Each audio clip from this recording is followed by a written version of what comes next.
제19장.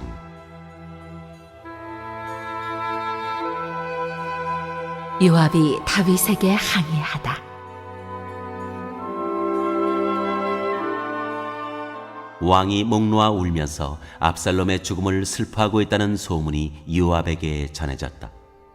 그래서 모든 군인에게도 그날의 승리가 슬픔으로 바뀌었다. 왕이 자기의 아들 때문에 몹시 슬퍼한다는 소문이 그날 모든 군인에게 퍼졌기 때문이다. 그래서 그날 군인들은 마치 싸움터에서 도망쳐 나올 때 부끄러워서 빠져나가는 것처럼 슬며시 성 안으로 들어왔다. 그런데도 왕은 두 손으로 여전히 얼굴을 가린 채로 큰 소리로 내 아들 압살롬아, 내 아들아, 내 아들 압살롬아 하고 울부짖었다. 마침내 요압이 집으로 왕을 찾아가서 항의하였다. 임금님, 모든 부하가 오늘 임금님의 목숨을 건지고 임금님의 아들들과 딸들의 목숨도 건지고 모든 왕비의 목숨과 후궁들의 목숨까지 건져드렸습니다. 그런데 임금님께서는 오히려 오늘 부하들을 부끄럽게 만드셨습니다. 임금님께서는 어찌하여 임금님을 반역한 무리들은 사랑하시고 임금님께 충성을 바친 부하들은 미워하시는 겁니까? 우리 지휘관들이나 부하들은 임금님께는 있으나마나한 사람들입니까? 임금님께서는 오늘 임금님의 본심을 드러내셨습니다. 차라리 오늘 압살롬이 살고 우리가 모두 죽었더라면 임금님께서는 더 기뻐하셨을 것입니다. 그렇지 않으시다면 이제라도 일어나 밖으로 나가셔서 임금님의 부하들을 위로의 말로 격려해 주십시오. 제가 주님의 이름을 걸고 맹세하지만 지금 임금님께서 밖으로 나가지 않으시면 오늘 밤에 한 사람도 임금님 곁에 남아있지 않을 것입니다.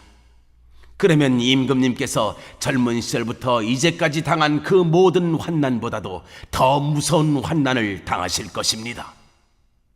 그러자 왕이 일어나서 성문 문으로 나와 앉았다. 임금님께서 성문 문루에 앉아 계신다 하는 소식이 모든 부하에게 전해지니 모든 부하가 왕의 앞으로 나왔다.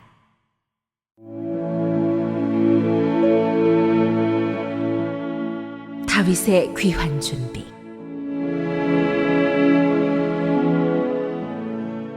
그 사이에 이스라엘 사람들은 모두 도망하여 저마다 자기 집으로 돌아갔다. 이스라엘 백성은 지파마다 서로 의논이 분분하였다. 다윗 왕은 우리를 원수들의 손아귀에서 구해주었다. 블레셋 사람의 손아귀에서도 우리를 건져주었다. 그러나 지금은 압살롬을 피해서 이 나라에서 떠나 있다. 우리가 기름을 부어서 왕으로 세운 압살롬은 싸움터에서 죽었다. 그러니 이제 우리가 다윗 왕을 다시 왕궁으로 모셔오는 일을 주저할 필요가 어디에 있는가? 온 이스라엘이 하는 말이 다윗 왕에게 전달되었다.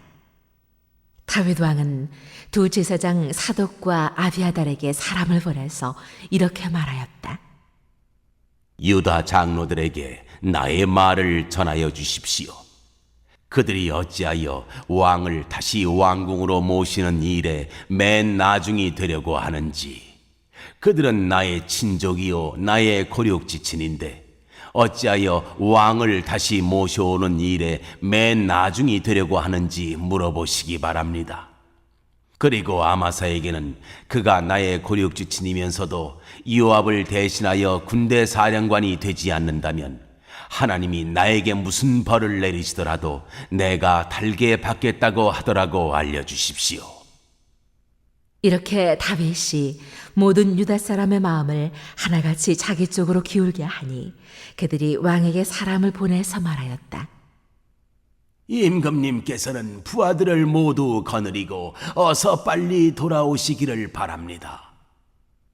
다윗 왕이 돌아오는 길에 요단 강가에 이르렀는데 유다 사람들이 왕을 맞이하여 요단강을 건너게 하려고 이미 길갈에 와 있었다. 바울임에 사는 베냐민 사람으로 게라의 아들인 시므이도 급히 와서 다윗 왕을 맞이하려고 모든 유다 사람들과 함께 내려왔다. 그는 베냐민 사람 1000명을 거느리고 사울 집안의 종 시바와 함께 왔는데 시바도 자기의 아들 15명과 자기의 종 20명을 다 데리고 나왔다. 이들은 요단강을 건너서 왕 앞으로 나왔다. 그들은 왕의 가족이 강을 건너는 일을 도와서 왕의 환심을 사려고 나룻배로 건너갔다.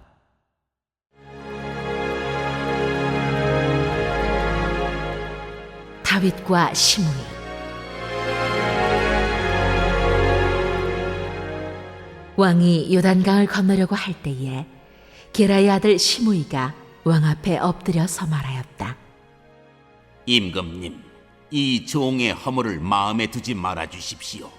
높으신 임금님께서 예루살렘에서 떠나시던 날 제가 저지른 죄악을 임금님께서는 기억하시거나 마음에 품지 말아 주십시오.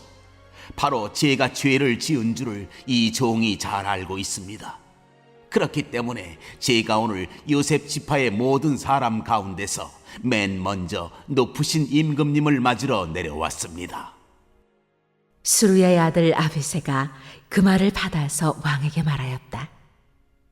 주님께서 기름 부어 세우신 분을 시므이가 저주하였으니 그것만으로도 시므이는 죽어야 마땅한 줄 압니다. 그러나 다윗이 말하였다. 스루야의 아들들은 들어라.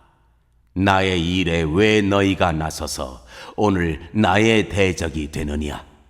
내가 오늘에서야 온 이스라엘의 왕이 된 것 같은데 이런 날에 이스라엘에서 사람이 처형을 받아서야 되겠느냐? 왕이 시므이에게 맹세하였다. 너는 처형을 당하지 않을 것이다.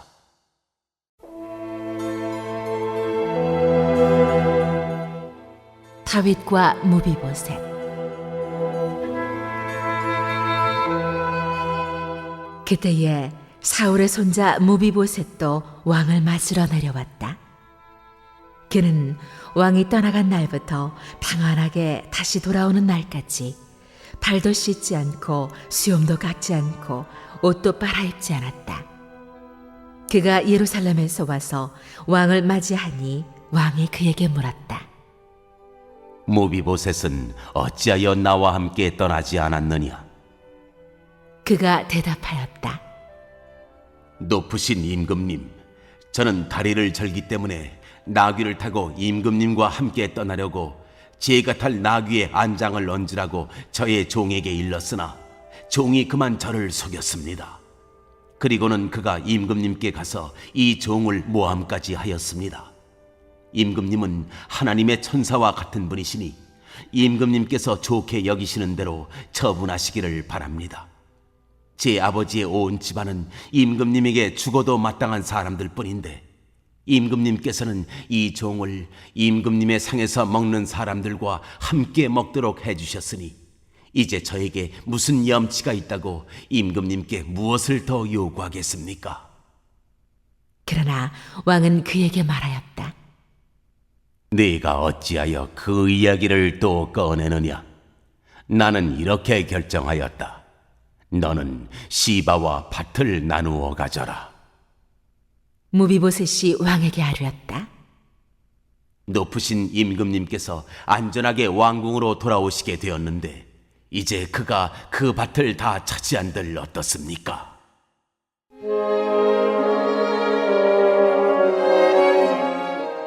다윗과 바르실레.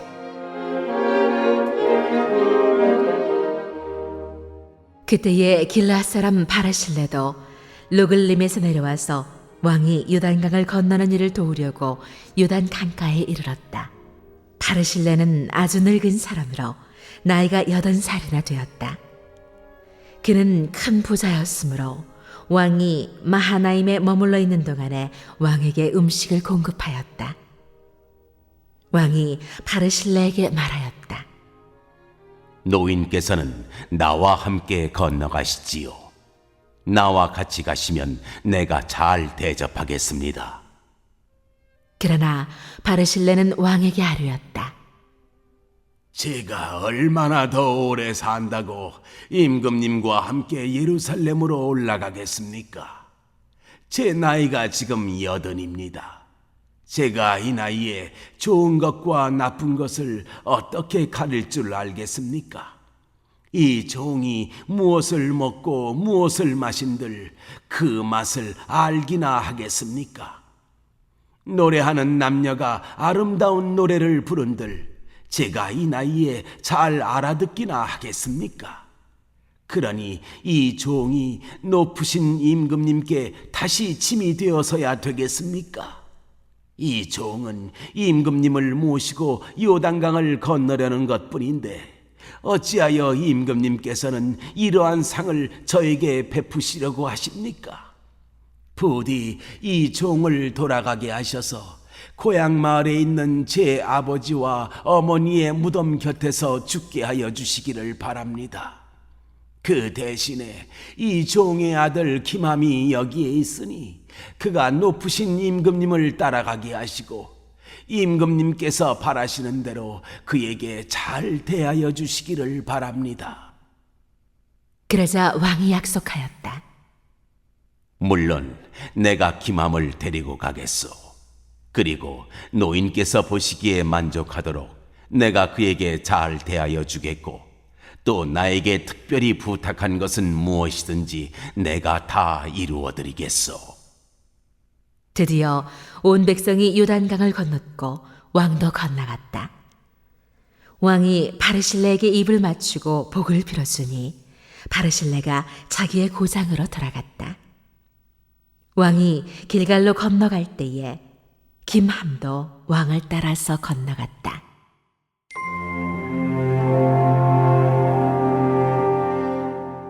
남북 분쟁의 재현.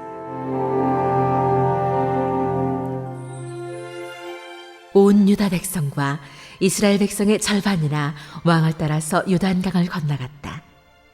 그런데 갑자기 온 이스라엘 사람이 왕에게 몰려와서 이렇게 말하였다. 어찌하여 우리의 형제인 유다 사람들이 우리와 의논도 없이 임금님을 몰래 빼돌려 임금님과 임금님의 가족과 다윗 왕의 모든 신하를 모시고 건넜습니까? 그러자 온 유다 사람이 이스라엘 사람에게 대답하였다. 우리가 임금님과 더 가깝기 때문이다. 너희가 이런 일로 그렇게 화를 낼 이유가 무엇이냐? 우리가 임금님께 조금이라도 얻어먹은 것이 있느냐? 임금님이 우리에게 조금이라도 주신 것이 있어서 그러는 줄 아느냐? 그러나 이스라엘 사람은 유다 사람에게 이렇게 말하였다. 우리는 임금님께 요구할 권리가 너희보다 10갑절이나 더 있다. 그런데 어찌하여 너희는 우리를 무시하였느냐? 높으신 임금님을 우리가 다시 모셔와야 되겠다고 맨 먼저 말한 사람이 바로 우리가 아니었느냐? 그래도 유다 사람의 말이 이스라엘 사람의 말보다 더 강경하였다.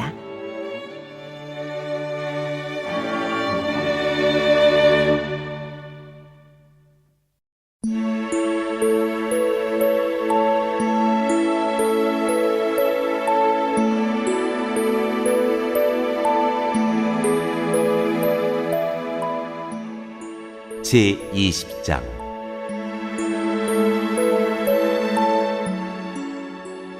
세바의 반란.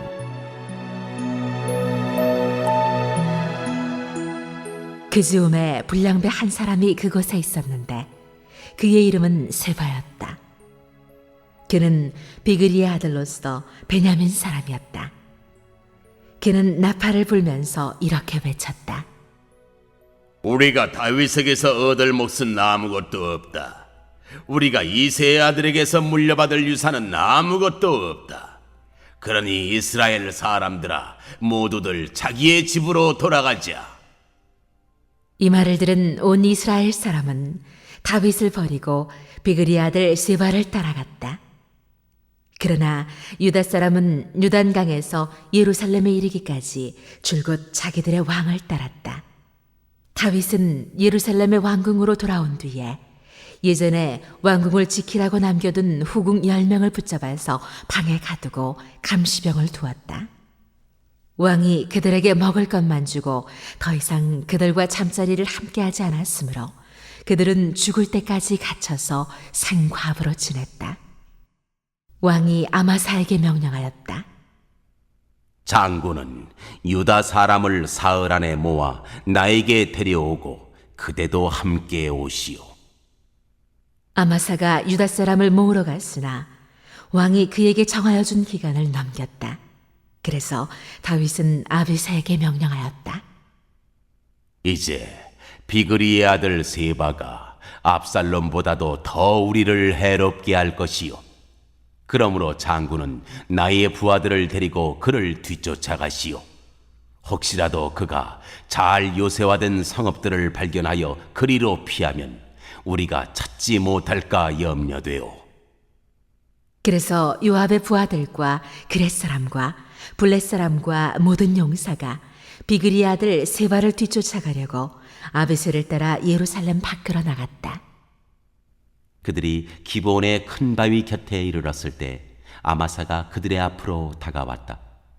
요압은 군복을 입고 허리에 띠를 띠고 있었는데 거기에는 칼집이 달려 있고 그 칼집에는 칼이 들어 있었다. 요압이 나아갈 때 칼이 빠져나와 있었다. 요압은 아마사에게 형님 평안하시오 하고 말하면서 오른손으로 아마사의 턱수염을 붙잡고 입을 맞추었다. 요압이 다른 손으로 칼을 빼어 잡았는데 아마사는 그것을 눈치채지 못하였다. 요압이 그 칼로 아마사의 배를 찔러서 그의 창자가 땅바닥에 쏟아지게 하니 다시 찌를 필요도 없이 아마사가 죽었다. 그런 다음에 요압은 자기 동생 아비새와 함께 비그리 아들 세바를 뒤쫓아갔다. 그때에 요압의 부하 한 사람이 아마사의 주검 곁에 서서 외쳤다. 요압을 지지하는 사람과 다윗 쪽에 선 사람은 요압 장군을 따르시오. 그러나 아마사가 큰 길의 한가운데서 피투성이가 되어 있었으므로 지나가는 모든 군인이 멈추어 서는 것을 요압의 부하가 보고 아마사를 큰 길에서 들판으로 치워놓았다. 그런데도 그의 곁으로 지나가는 군인마다 멈추어 서는 것을 보고 요압의 부하가 아마사의 주검을 옷으로 덮어놓았다. 그가 큰 길에서 아마사를 치우자 군인들이 모두 요압을 따라서 비그리 아들 세바를 뒤쫓아갔다. 세바가 모든 이스라엘 지파 가운데로 두루 다니다가 아벨 지역과 벳마가 지역과 베림의 온 지역까지 이르렀다. 그곳 사람들이 모두 모여서 그의 뒤를 따랐다. 요압을 따르는 군인들은 그곳에 이르러서 벳마가의 아벨을 포위하고 세바를 치기 시작하였다. 그들이 성읍을 보면서 둔덕을 쌓으니 이 둔덕이 바깥 성벽의 높이만큼 솟아올랐다. 요압을 따르는 모든 군인이 성벽을 무너뜨리려고 부수기 시작하니 그 성읍에서 슬기로운 여인 하나가 이렇게 외쳤다. 제 말을 들어보십시오. 좀 들어보시기 바랍니다. 제가 장군께 드릴 말씀이 있으니 요압 장군께 이리로 가까이 오시라고 말씀을 좀 전하여 주십시오. 요압이 그 여인에게 가까이 가니 그 여인이 요압 장군이십니까 하고 물었다. 요압이 그렇소 하고 대답하니 그 여인이 요압에게 이 여종의 말을 좀 들어보시기 바랍니다 하였다. 요압이 말하였다. 어서 말하여 보시오. 그 여인이 말하였다. 옛날 속담에도 물어볼 것이 있으면 아벨 지역에 가서 물어보아라 하였고 또 그렇게 해서 무슨 일이든지 해결하였습니다. 저는 이스라엘에서 평화롭고 충실하게 사는 사람들 가운데 하나입니다. 그런데 장군께서는 지금 이스라엘에서 어머니와 같은 성읍을 하나 멸망시키려고 애쓰십니다. 왜 주님께서 주신 유산을 삼키려고 하십니까? 요압이 대답하였다. 나는 절대로 그러는 것이 아니오. 정말로 그렇지가 않소. 나는 삼키거나 멸망시키려는 것이 아니오. 그 일이 그런 것이 아니오. 사실은 에브라임 산간지방 출신인 비그리의 아들 세바라는 사람이 다윗 왕에게 반기를 들어서 반란을 일으켰소. 여러분이 그 사람만 내주면 내가 이 성읍에서 물러가겠소. 그 여인이 요압에게 말하였다. 그렇다면 그의 머리를 곧 성벽 너머로 장군께 던져드리겠소. 그런 다음에 그 여인이 온 주민에게 돌아가서 슬기로운 말로 설득시키니 그들이 비그리의 아들 세바의 머리를 잘라서 요압에게 던져주었다. 요압이 나팔을 부니 모든 군인이 그 성읍에서 떠나 저마다 자기 집으로 흩어져서 돌아갔다. 요압은 왕이 있는 예루살렘으로 돌아왔다.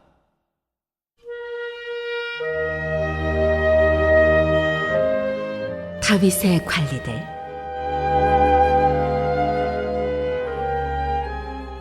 요압은 온 이스라엘의 군대 사령관이 되고 여호야다의 아들 브나야는 그렛 사람과 블렛 사람으로 이루어진 경호원들의 지휘를 맡고 아도니람은 부역 감독관이 되고 아일롯의 아들 여호사밧은 역사 기록관이 되고 스와는 서기관이 되고 사독과 아비아달은 제사장이 되고 야일 사람 이라는 다윗의 제사장이 되었다.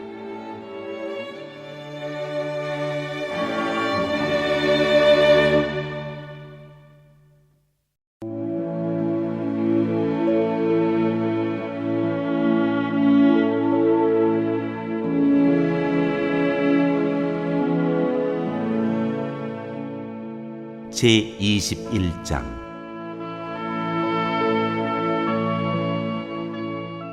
다윗이 기브온 사람의 소원을 들어주다.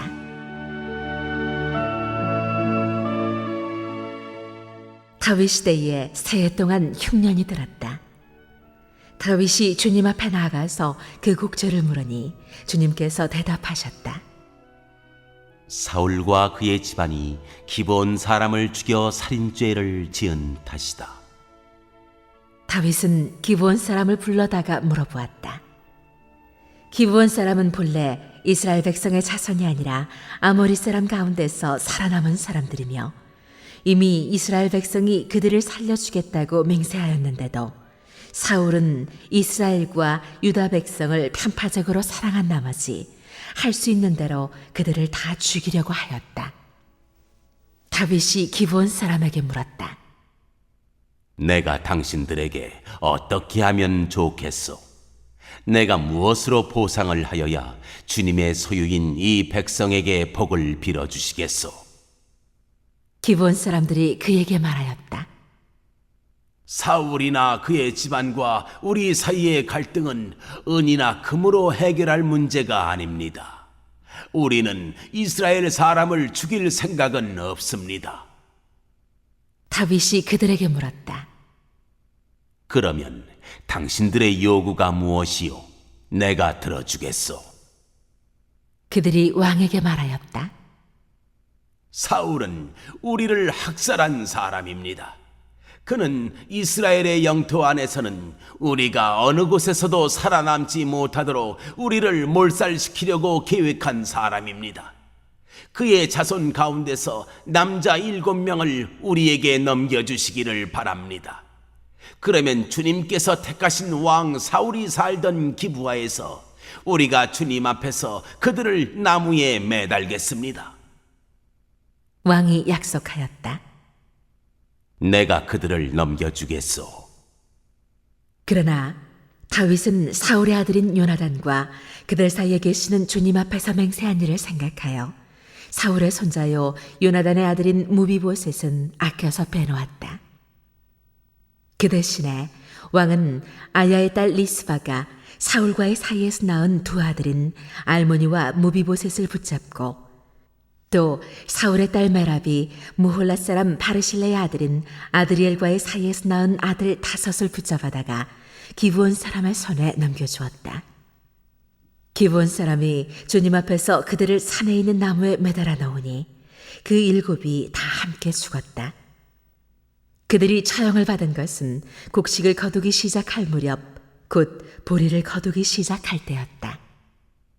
그때 아야의 딸 리스바가 굵은 배로 만든 천을 가져다가 바윗돌 위에 쳐놓고 그 밑에 앉아서 보리를 거두기 시작할 때로부터 하늘에서 그 주검 위에 가을비가 쏟아질 때까지 낮에는 공중의 새가 그 주검 위에 내려앉지 못하게 하고 밤에는 들짐승들이 얼씬도 하지 못하게 하였다.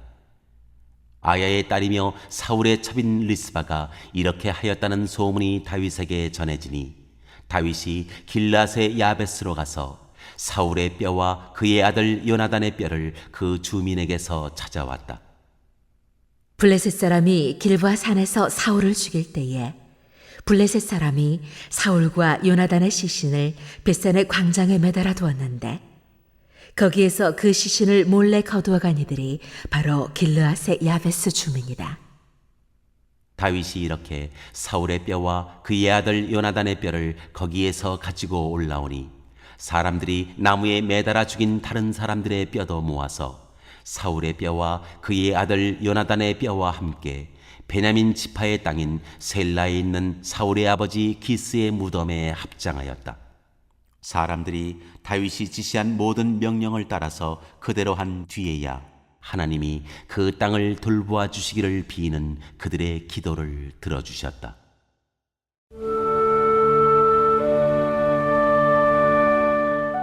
블레셋의 거인들을 죽인 다윗의 용장들.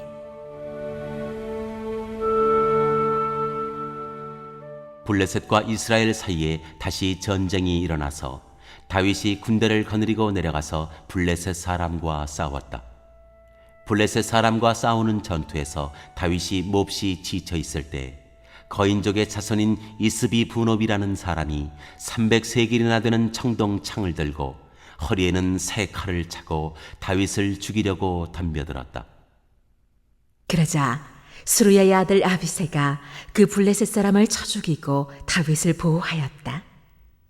그런 다음에는 다윗의 부하들이 다윗에게 다시는 자기들과 함께 싸움터에 나가지 않겠다고 약속을 받고서 그에게 말하였다. 임금님은 이스라엘의 등불이십니다.